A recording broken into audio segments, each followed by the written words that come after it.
ಬೆಂಗಳೂರಲ್ಲಿ ಚಳಿಯ ಪ್ರಮಾಣ ತೀವ್ರಗೊಂಡಿದೆ. ಬೆಂಗಳೂರಿನಾದ್ಯಂತ ಮಠ ಮಧ್ಯಾಹ್ನವೇ ಇಬ್ಬನಿ ಆವರಿಸಿಕೊಂಡಿದೆ. ಸದ್ಯ ದೃಶ್ಯಗಳನ್ನು ತೋರಿಸ್ತಾ ಹೋಗ್ತೇನೆ. ಇದು ಯಶವಂತಪುರ ಮೆಟ್ರೋ ನಿಲ್ದಾಣ. ಈ ಭಾಗದ ದೃಶ್ಯಗಳನ್ನು ತಾವು ಗಮನಿಸ್ತಾ ಇದ್ರಿ. ಮೆಟ್ರೋ ಕೂಡ ಸಂಚಾರ ಆಗ್ತಾ ಇದೆ. ದಟ್ಟವಾಗಿರುವಂತಹ ಮಂಜಿನ ಮಧ್ಯೆ ಇದೀಗ ಮೆಟ್ರೋ ಕೂಡ ಸಂಚಾರ ಆಗ್ತಾ ಇದೆ.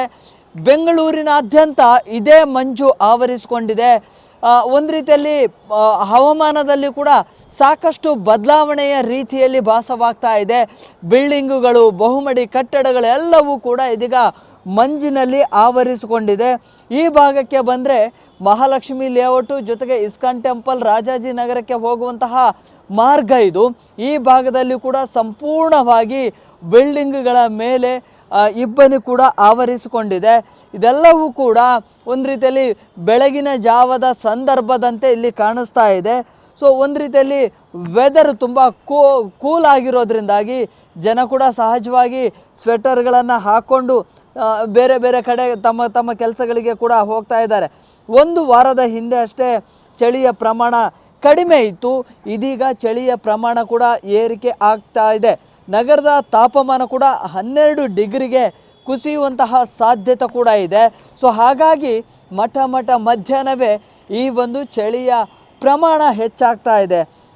ಈಗಾಗಲೇ ರಾಜ್ಯಕ್ಕೆ ಮಾಗಿ ಚಳಿ ಕೂಡ ಅಂದರೆ ಆದಷ್ಟು ಬೇಗನೆ ಎಂಟ್ರಿ ಆಗಿದೆ. ಅದರ ಪರಿಣಾಮವಾಗಿ ಚಳಿಯ ಜೊತೆಗೆ ಇಬ್ಬನಿ ಕೂಡ ಆವರಿಸಿಕೊಂಡಿದೆ.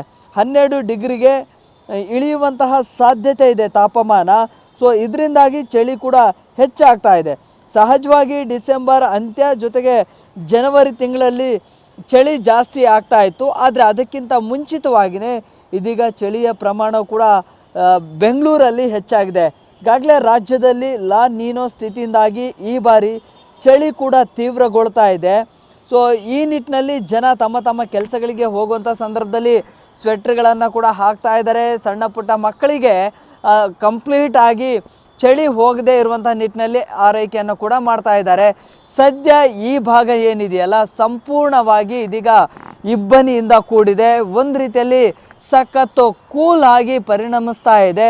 ಜೊತೆಗೆ ಅಲ್ಲೊಂದು ಕಡೆ ಮಠ ಮಧ್ಯಾಹ್ನದಲ್ಲಿ ತುಂಬಾ ಬಿಸಿಲಿರುವಂಥ ಸಂದರ್ಭದಲ್ಲಿ ಈ ರೀತಿಯ ಇಬ್ಬನಿಯನ್ನು ನೋಡಿ ಒಂದಿಷ್ಟು ಜನ ಫುಲ್ ಖುಷಿ ಕೂಡ ಆಗ್ತಾ ಇದ್ದಾರೆ. ಸದ್ಯ ಬೆಂಗಳೂರಿನ ಹವಾಮಾನದಲ್ಲಿ ಸಾಕಷ್ಟು ಬದಲಾವಣೆಗಳು ಕೂಡ ಆಗ್ತಾ ಇದೆ. ಕ್ಯಾಮ್ರಾ ಪರ್ಸನ್ ಮಂಜುನಾಥ್ ಜೊತೆ Prakash D Rampur, public TV, Bengaluru.